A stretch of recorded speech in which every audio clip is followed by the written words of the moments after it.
What is happening, ladies and gentlemen? Welcome back to the CLG Faithful Podcast. This is episode 41. I will give you guys a heads up. No Nefarious this weekend, or this week. He is extremely busy with work this week, so he's not able to make it. So that sucks, but you know what? I'm here, Archon, doing the usual. So there wasn't a whole lot of Counterlogic Gaming news to really come out. They released the third episode image of the CLG funnies this week, coming in your email inbox. If you check your inbox, if you subscribe to the CLG Gaming, the Counterlogic Gaming newsletter, they send you out once a week. It was pretty good. This week was a little bit of a chirp at the finals of Worlds. No spoilers. Don't worry. Aside from that, not a whole lot. Aside from lots of CSGO and a good chunk of Smash. So we will get started then with CSGO straight off the bat. Our boys in blue were playing at the America's Minor Boston 2018. They actually got to play for about 3 days worth of games, so that's pretty good news. All right, so we'll start it off in the group stages. CLG came up against Misfits. So good old Misfit Gaming. Game one is on Mirage. Well, the only game they play is on Mirage. It's best of one in the group stages. Map Mirage. Wow. It's quite clear how one-sided Mirage is for the T's. Absolutely insane.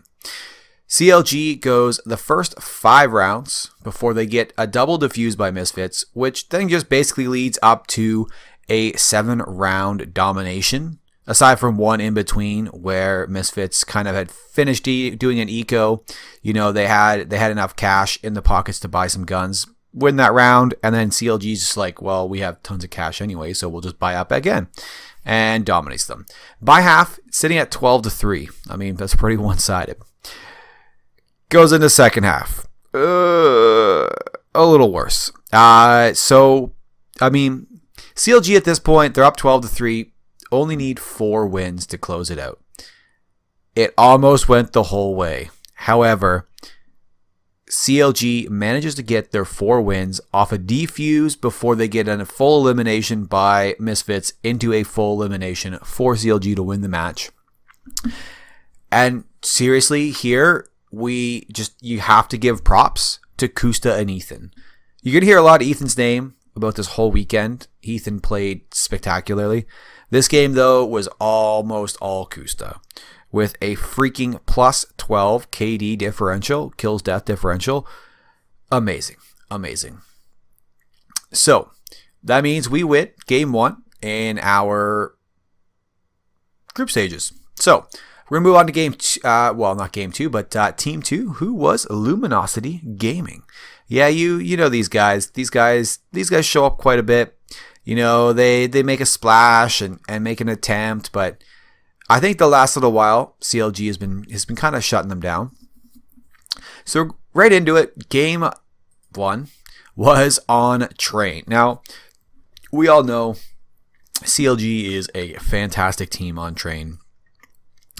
And they don't disappoint at all. What I am going to say here is that what in the hell is Ethan doing? I don't know. Did Ryu give Ethan some pills or something like that before this major? Because this guy was on point. First round, pistol goes to Luminosity Gaming. However, CLG takes back the next round. Though Luminosity then takes over to win the next 3 rounds in a row before CLG gets a bomb plant and the bomb explosion into a 6-round win series for them. Luminosity does then take the next 3 rounds off them before CLG takes the final round of half. Moving into second half, CLG starts off really strong with 2 wins back to back. 1 bomb defuse, 1 elimination, before Luminosity Gaming ends up taking 6 in a row And then CLG's like, whoa, wait, guys. This is Train. We got this. Boom, they return it 5 in a row before Luminosity take 1 off of them, with CLG taking the final match of the final round of the match with the bomb defuse. And let me tell you this right now. Last game, Ethan had a +5. This game, +13. Intense. He had a 1.57 rating that game, where the previous round he had a 1.32. So it's this game, he just kept going up. That is good. So CLG takes a 2-0 in the bracket stages, which is a very good thing. That means that they move into the playoffs upper bracket, so in the winning bracket. If you're a follower of any like Smash, anything like that, with their first game against Complexity. So these are all best of 3s now instead. With CLG removing Nuke, Complexity removing Overpass, CLG picking Cash. Complexity then picked Inferno, of course. Complexity then removed Mirage. CLG removed Cobble, and then Train was left over if a best of 3 is needed. Going right in, map 1. Pretty good setup for CLG here. Now, right into Cash, CLG comes out strong, taking the first 5 rounds in a row. Complexity then takes their first one before CLG takes another commanding 4 in a row win. Complexity by half gets a few, but by half CLG is up 11-4 on Cash. Complexity comes out strong second half, starting off with a pistol round and taking the subsequent 2 rounds off of the saves from CLG. But after CLG has enough cash for guns, oh boy, is it a domination. CLG closes it out 16-7 for map 1. Map 2 was Inferno. Yeah. Well, guess what? Yeah, that's right. When someone else picked Inferno, CLG does well? Yeah. Complexity takes the first 2 rounds. However, CLG after those 2 rounds gets a double defuse into an elimination before they start to trade back and forth for a little while. By half, it's split right down the middle, 8-7 in favor of Complexity Gaming. Coming in the second half though, CLG's like, no. That ain't happening, boys and girls. Not happening. Take the first 3 rounds before they lose 1 to Complexity, where then CLG takes 3 more rounds in a row before Complexity takes 2. From there, it's kind of back and forth, 1-2-2, with CLG closing it out 16-3. Yeah, that's right. CLG finally takes a win on Inferno. Seems like something that just shouldn't happen. However, I mean, with you got Ethan playing as crazy as he is, Ethan, Rick Akusta. I mean, round 20 was amazing with freaking Cutler taking 3 AK kills on a bomb site offensive on A in a 2v3 situation to close it out and take that kind of like early lead and bringing them back up from those double loss.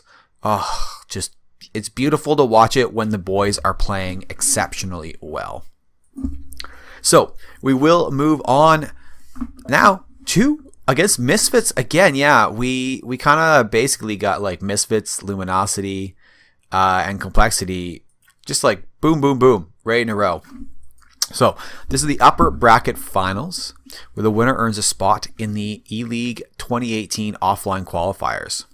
Major 2018 offline qualifiers. Excuse my word.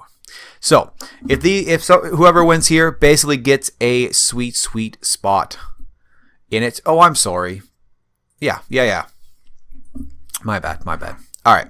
So CLG removes Nuke. Misfits remove Train. CLG picked Cobblestone. Misfits picked Overpass.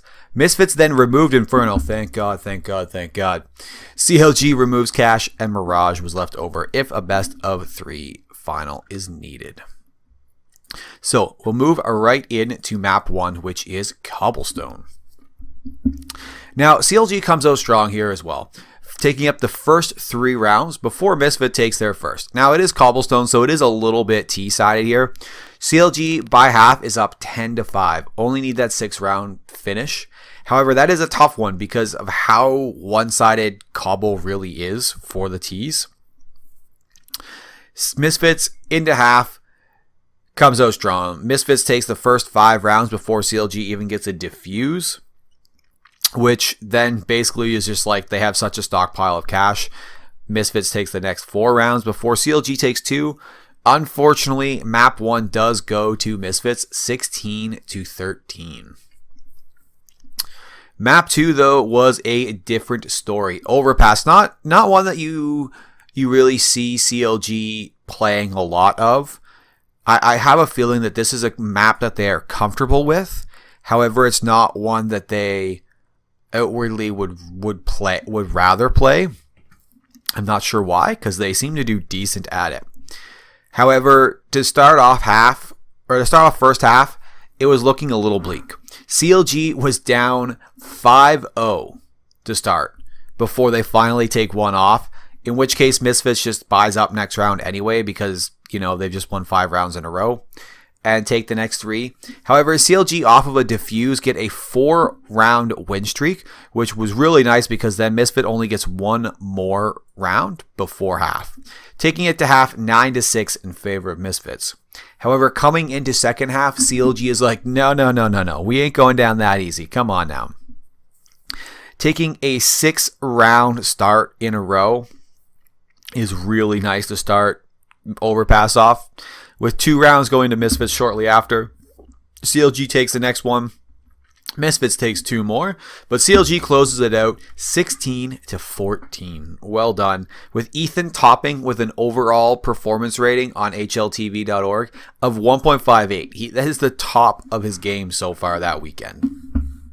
Ethan, he's playing insane this weekend. He's just playing insane. All right, so we're going to move on to the best of 3. So we're going to move on to map 3, which was Mirage. Now, this is a map that you would expect CLG to be doing well on. Mirage is definitely an old school map, but one that they perform relatively well on. And oh boy, coming in to the T side for the first half, did they ever dominate. They take the first 4 rounds before Misfits gets 1, and then right after that, they take the next 6. Misfits then does come back and win 3 more rounds before the end of half, taking it to 11-4 for CLG. Right into the second half, CLG gets a bomb defuse off in the pistol round, which looks great for them. Unfortunately, Misfits then wins the next 3 rounds in a row before CLG wins 1. And that's about it. CLG kind of really bit the bullet there. I don't know what was happening.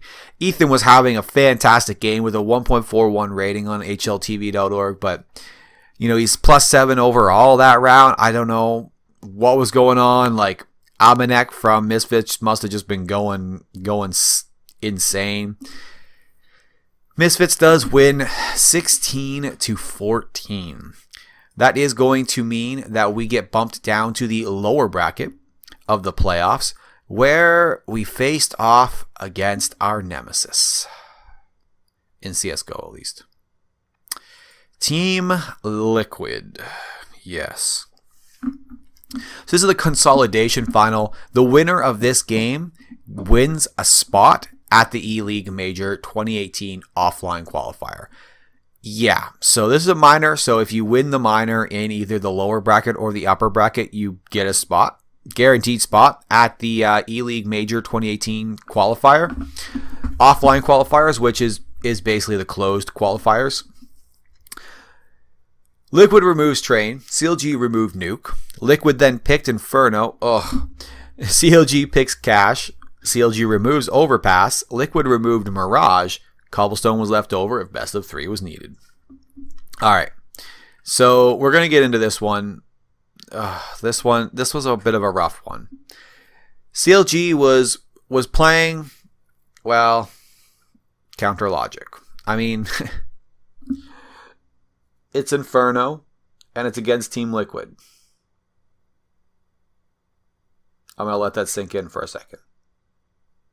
Yeah. This one was over pretty quick.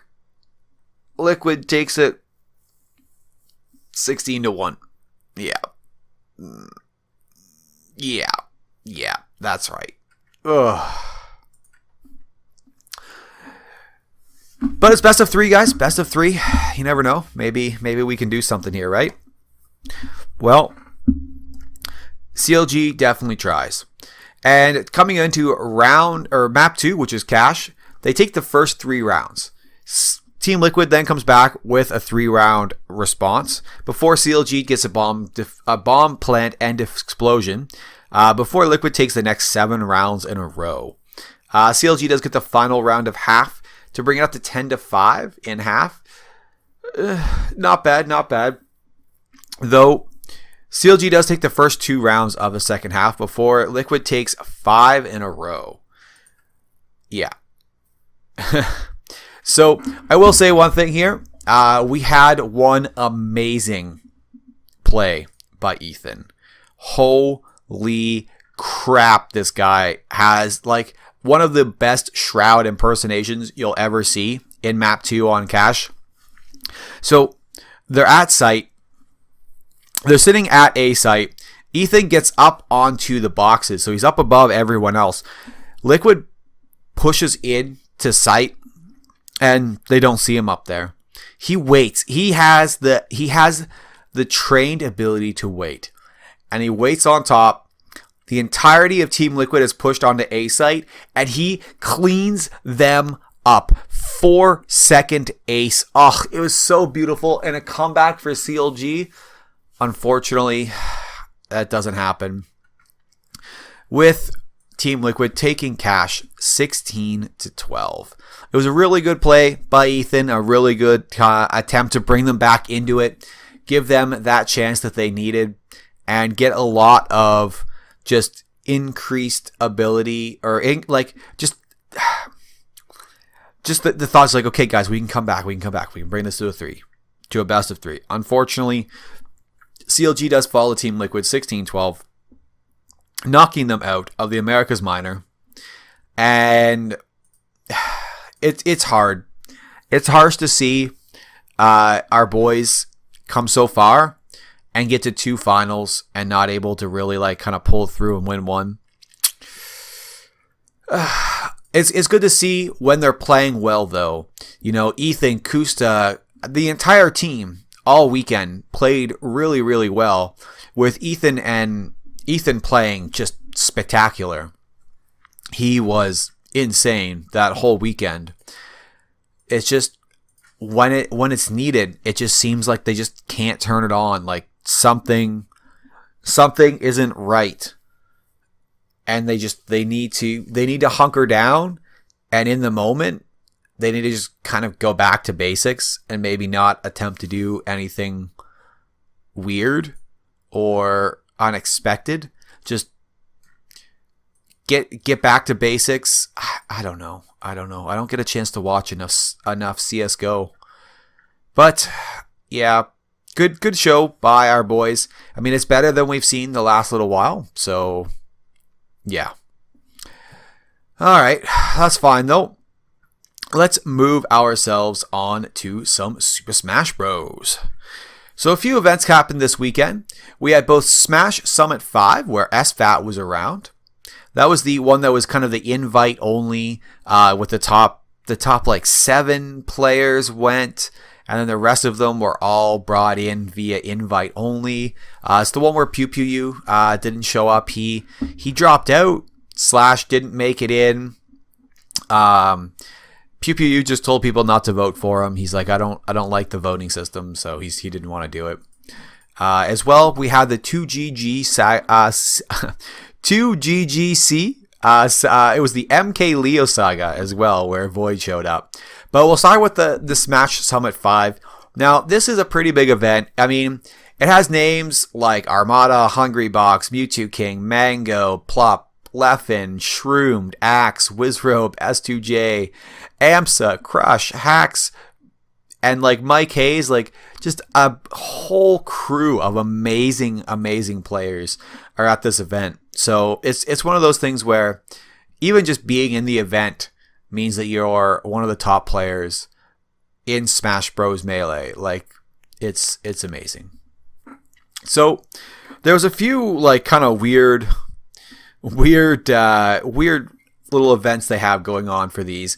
And the first one was Draft Cruise, where there was team captains, Mango, Plup, Armada, and Mewtwo King. And then they got to pick draft through. And so SFAT ended up being on a team with Armada, Shroomed, and Mike Hayes.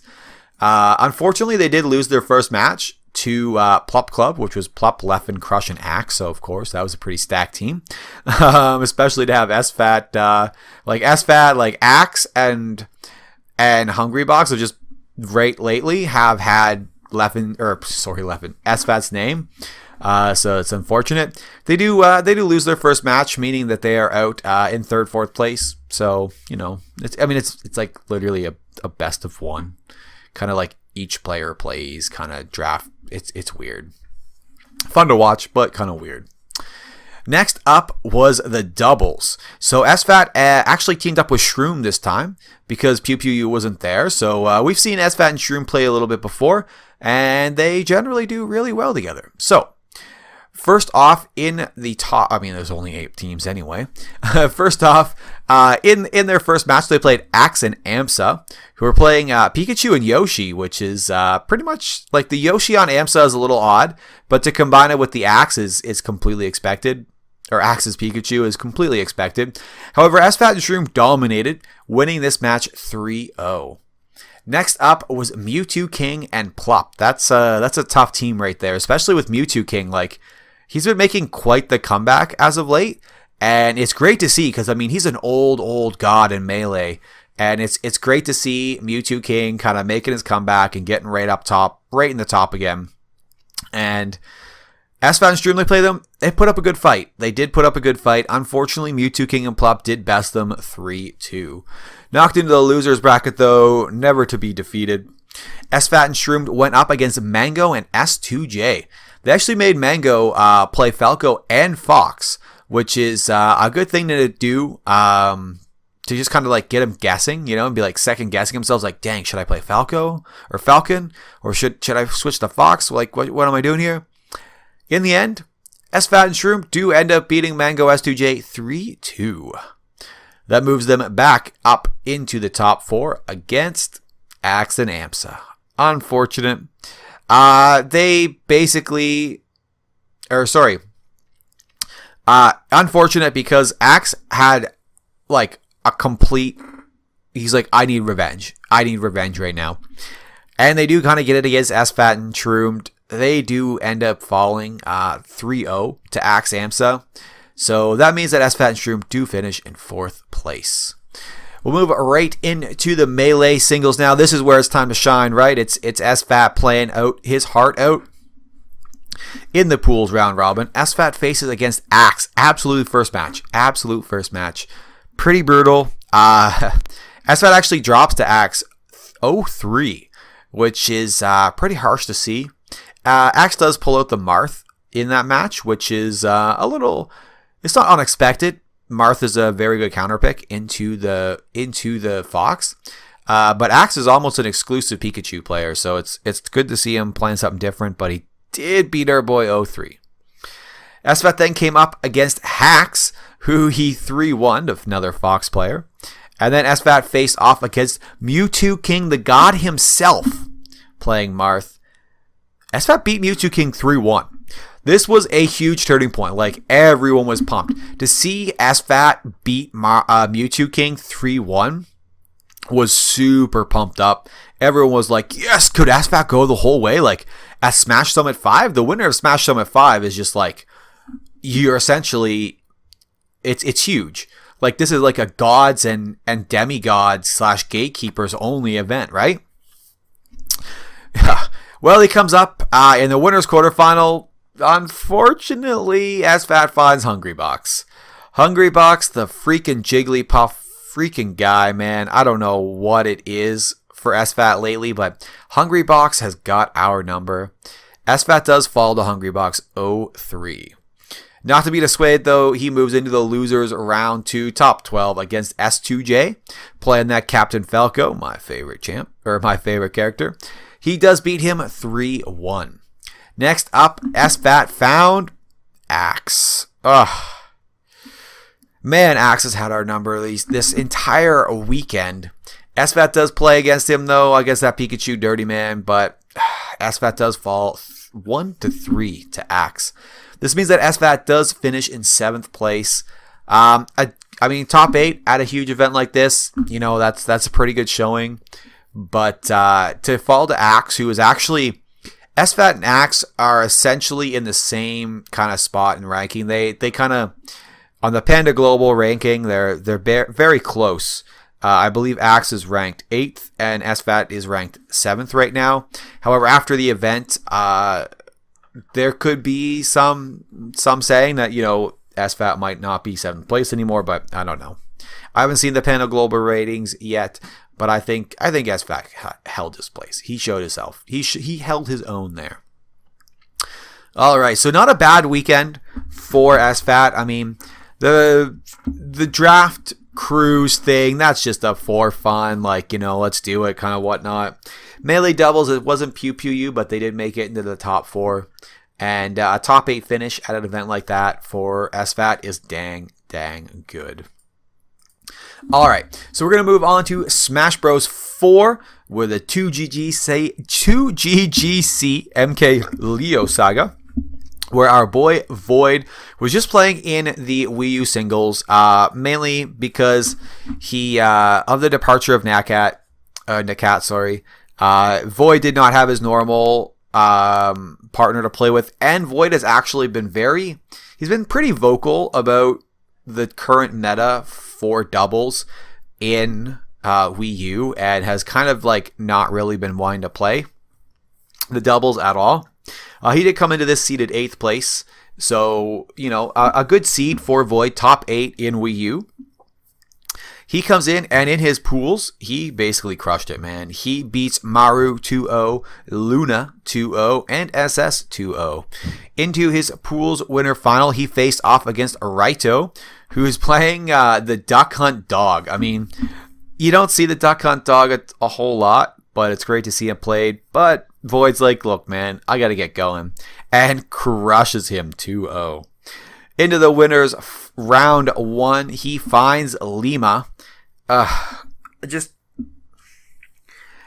know everyone's like, it's like Wii U's in a good spot, but Bayonetta right now in the current meta of Smash 4 feels extremely strong, at least against our boy Void. Void does put up a good fight against Lima's Bayonetta. Unfortunately, he does fall 2-3. Into the losers round 3 he goes, and he faces off against Mr. R. And I don't know what to say. It wasn't a streamed one because it was the losers round, top 24 round 3. Void falls to Mr. R 0-3, unstreamed. Unfortunate for Void, finishing in 17th place. Not the best showing by our boy. I don't know what Mr. R played. Probably Bayonetta. We don't know, but Void's having a hard time against those Bayonettas, and it's good to see him play him. But unfortunately, he does finish in 17th place. Well, everyone, that does basically wrap it up for the CLG Faithful Podcast. I have been your host, Artrin, and we are the CLG Faithful Podcast, a weekly podcast. We go over all things CLG. If you want to show us some support, you can follow us on Twitter at CLG Faithful, or you can like and subscribe on YouTube. You can also follow us on Gplay or iTunes. Give us a rating on any of those. We would greatly appreciate it. If you do have any feedback, you can leave a comment on any of those places where it supports comments, as well as on the Reddit post you probably found this on. Or you can send us an email, clgfaithful@gmail.com. We love getting that, so please send it to us. We will get back to you as soon as we can. All right, guys. Peace out.